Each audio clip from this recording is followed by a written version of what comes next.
Hello everyone, welcome back to our channel.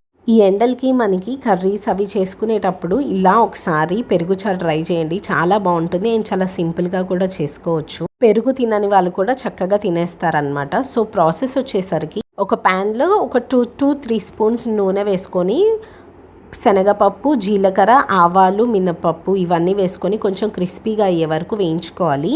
దీంట్లోకి మనము ఒక 2 ఎండుమిర్చిని కూడా వేసేసి బాగా ఫ్రై అవ్వనివ్వాలి.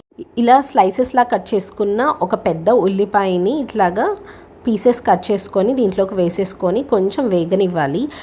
ఆనియన్స్ జస్ట్ కొంచెం లైట్గా ఫ్రై అయితే సరిపోతుంది, మనకి మొత్తం గోల్డెన్ కలర్ రావాల్సిన అవసరం లేదు. సో దీంట్లోనే కొంచెం స్పైసీనెస్ కోసం కొన్ని పచ్చిమిర్చిని ఇలాగా కట్ చేసుకొని వేసుకోవాలి. మనం దీంట్లో కారం ఏమీ యూస్ చేయమన్నమాట. సో ఈ పచ్చిమిరపకాయలలోనే మనకి కారం వస్తుంది కాబట్టి కొంచెం ఎక్కువగానే వేసుకున్నాము. అండ్ అలాగే కొంచెం కరివేపాకు వేసి బాగా వేయించుకోవాలి. దీనిలో మనం వేసిన శనగపప్పు అవన్నీ చాలా క్రిస్పీగా అయ్యే వరకు ఫ్రై అవ్వనివ్వాలన్నమాట. అప్పుడే మనకి పెరుగు చారులోకి టేస్ట్ బాగుంటుంది. అండ్ దీన్ని మనం కంప్లీట్గా చల్లార్చుకున్న తర్వాత పెరుగు యాడ్ చేస్తాము. సో దానివల్ల మనకి ఆ క్రిస్పీనెస్ అనేది పోదన్నమాట. పచ్చిశనగపప్పు ఇవన్నీ కూడా చాలా క్రిస్పీగా బాగుంటాయి. దీంట్లోనే కొంచెం సాల్ట్ అండ్ అలాగే కొంచెం చిటికెడు పసుపు కూడా వేసుకోవాలి. జస్ట్ మనకి ఏంటంటే కలర్ చేంజ్ అవ్వడం కోసం కొంచెం పసుపు వేసుకుంటే సరిపోతుంది.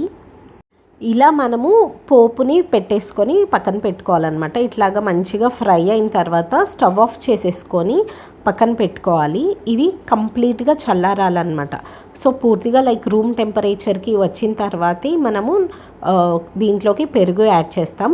కొత్తిమీర కావాలంటే ఇప్పుడు వేసేసుకోవచ్చు, లేదు అంటే లైక్ పెరుగులో కూడా వేసుకోవచ్చు అనమాట. మనం ఎప్పుడైతే లైక్ పెరుగుని దీంట్లో కలుపుతామో అప్పుడైనా వేసుకోవచ్చు. ఇక్కడ స్టవ్ ఆఫ్ చేసేసుకొని దీన్ని పూర్తిగా చల్లారనివ్వాలన్నమాట. లైక్ రూమ్ టెంపరేచర్కి నార్మల్గా వచ్చే వరకు పక్కన పెట్టేయాలి. సో ఫస్ట్ అయితే ఎప్పుడైనా పోపు పెట్టేసుకోండి, అది బెస్ట్ అనమాట.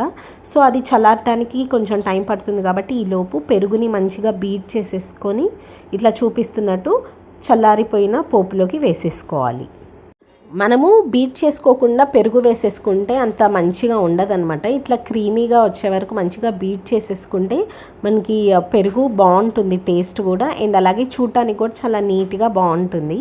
ఇట్లా వేసుకున్న తర్వాత మళ్ళీ మంచిగా ఒకసారి మిక్స్ చేసుకొని అవసరమైతే కొంచెం వాటర్, జస్ట్ ఆ పెరుగు మనం దేంట్లో అయితే బీట్ చేసుకున్నామో దాంట్లో ఒక 2-3 స్పూన్స్ అంతా వాటర్ వేసుకొని దీంట్లోకి వంపేసుకుంటే సరిపోతుంది. అండ్ అక్కడక్కడ క్రంచీగా తగులుతుంటే బాగుంటుంది కాబట్టి పచ్చి ఉల్లిపాయల్ని కూడా కొంచెం తీసి ఇందులో వేసుకున్నాం అనమాట. లైక్ రైస్లో కలుపుకొని తినేటప్పుడు చాలా బాగుంటుంది టేస్ట్. అండ్ ఫైనల్గా కొంచెం కొత్తిమీర కూడా వేసేసుకున్నాము. అండ్ రైస్లోకి ఇది తింటే చాలా బాగుంటుంది. డెఫినెట్గా ఒకసారి ఇట్లా ట్రై చేయండి. సో రైస్ కాంబినేషన్లో బాగుంటుంది అనమాట. అండ్ ఈ సమ్మర్కి అయితే ఇలా ఒకసారి ట్రై చేయండి. అండ్ మీరే ప్రాసెస్లో చేసుకుంటారు అనేది కూడా కమెంట్ సెక్షన్లో చెప్పండి. చాలా సింపుల్గా చేసుకోవచ్చు. డెఫినెట్గా ఎప్పుడైనా ట్రై చేయకపోతే డెఫినెట్గా ట్రై చేయండి. Please subscribe.